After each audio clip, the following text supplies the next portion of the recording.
آج پوچھا جائے تو یہ آپ نے کراچی کی رہنے والی ہیں, آپ نے بھی ایسی کئی آتی زدگی کے واقعات دیکھے ہیں, آگے دیکھی ہیں, فائر فائٹنگ دیکھی ہے, مقابلہ ہوتے ہوئے دیکھا ہے, سیاستدانوں کے بیانات آنے کا سلسلہ, مذمت کا سلسلہ, سب کچھ دیکھا ہے. آج آپ کی نظر میں کراچی کے رہنے والوں کے لیے اور ہم سب کے لیے کیا لرننگ ہونی چاہیے, ہمیں کیا سیکھنا چاہیے؟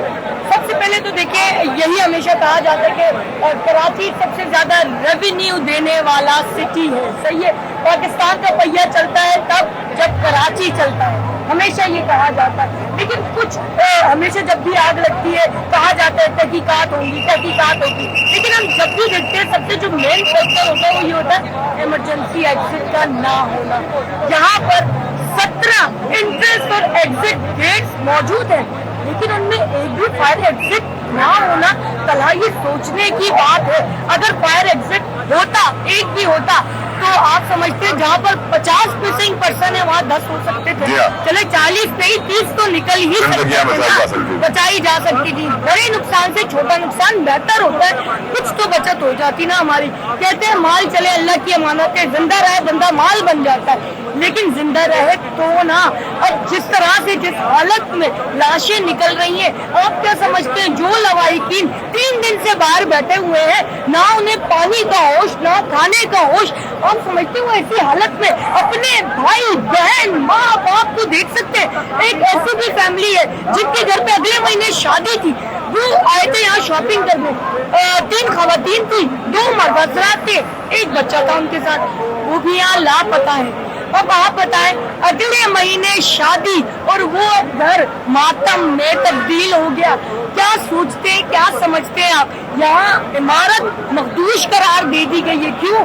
ہم دیکھ رہے ہیں پیچھے کا حصہ منہدم ہو گیا, آگے کا سائڈ ہمارے دیکھا دیکھی ہمارے سامنے ہم نے دیکھا وہ جو ہے زمین بوس ہو گیا, مڈل پارٹ وہ پورا گر چکا ہے, اور یہ پارٹ بھی گرنے والا ہے. اگر آپ دیکھیں آدھا تو گر چکا ہے, آدھا گر چکا ہے, یہ ٹیڑھی ہو گئی, آپ دیکھ رہے ہیں یہ ٹیڑھی, یہ گرے گا وہ ٹیڑھا پارٹ ہے. یہ گر تقریباً یہ کسی بھی وقت گر چکا ہے. اب جو ریسکیو اہلکار اندر موجود ہے سوچے اللہ نہ کرے اگر یہ گر جائے تو وہ ریسکیو اہلکار بھی شہید ہی ہو. یہ ریسکیو آپریشن کیسا تھا زمزم؟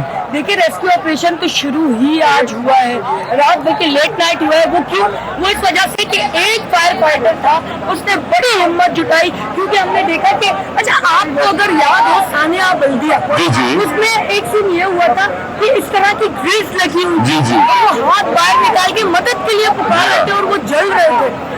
وہ مجھے سانحہ یاد آ گیا جب میں نے یہاں گریس دیکھی, لوگ یہاں سے بھی پکار رہے تھے پتہ مدد کے لیے.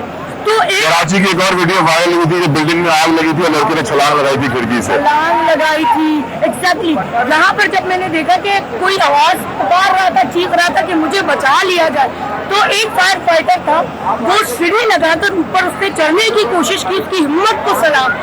لیکن اچھا اس کی شادی ہوئے بھی کچھ ہی عرصہ ہوا تھا, 3 مہینے کی اس کی بچی تھی, وہ چڑھا, اس نے ہمت کی, اس نے گرل توڑنے کی کوشش کی, لیکن ہوا کیا, چونکہ عمارت جو ہے وہ کریکس پڑ چکے تھے, وہ ملبہ بھی گرا اور وہ سیڑھی سمیت گرا, ملبہ اس کے اوپر آ کے گرا, وہ موقع پر شہید ہو گیا. وہ فرقان اس کا نام تھا. بہت زیادہ مجھے اس لڑکے کا افسوس ہوا. اس کے بعد ریسکیو آپریشن بند کر دیا گیا صرف اس وجہ سے کیونکہ آگ بھی قابو تھی نا. جب تک آگ نہیں بجھے گی ریسکیو آپریشن کیسے چل سکتا ہے؟